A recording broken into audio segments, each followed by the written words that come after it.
In this video I want to talk about wrist pain as a crocheter. This is something I've dealt with for many years, mostly on my left wrist, and for a long time I thought it was permanent because every time I would rest the wrist and come back to crocheting, the pain would begin again.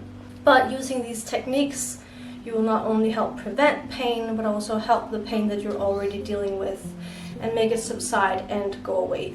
So my first tip is to avoid crocheting immediately, rest, and also avoid other tasks that are straining your wrist. So this could be also using your computer, or maybe you are exercising and relying on your wrists. Number 2 is doing some light stretches. Something that I like to do is just put my arm straight out and then hold gently here and then in the other direction.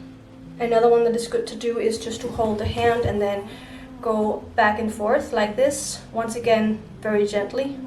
And you can also go in circles. You can also do both hands, it might be easier one direction and then in the other direction.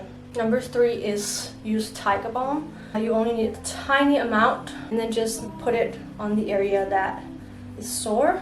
This is gonna heat up the wrist. You can also use some sweeping motions to heat it up.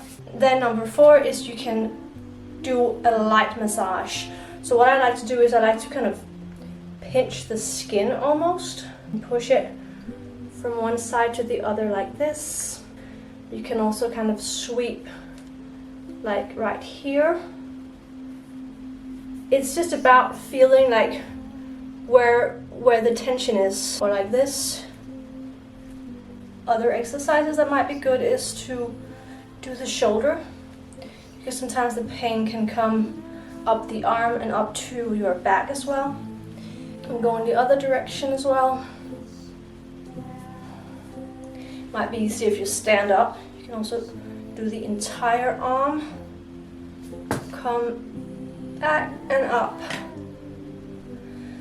And lastly, use gauze. I always have gauze on hand and a little clip thing. I used to be a health assistant, so I used gauze a lot on my patients. So this is just how I used to do it. You need a little bit of pressure from it, but not so tight that it is too noticeable, if that makes sense, because we don't want to cut off the blood circulation.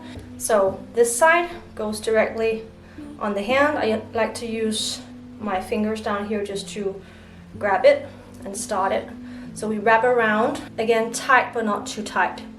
And then we just roll it with a little bit of distance to the last piece. Make sure that it is not curly. We want it smooth and slightly tight. When I get to the hand, I'm gonna go past the thumb. Again, keep it smooth. And then back past the thumb and past the thumb again, and then just roll it back over the wrist, smooth it out, take your little hook.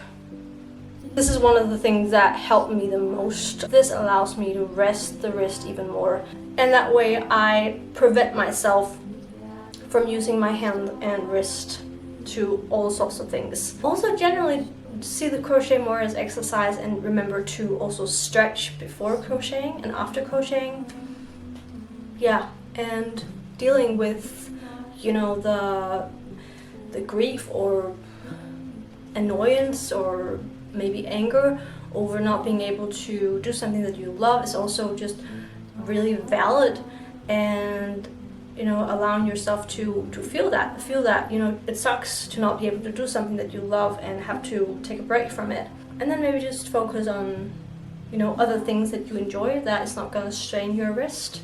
Maybe watch your favorite TV show or eat something that you really like, and just focus elsewhere and focus on some other passions that you might have to just, you know, balance out that grief or sadness about not being able to crochet, because it's very valid.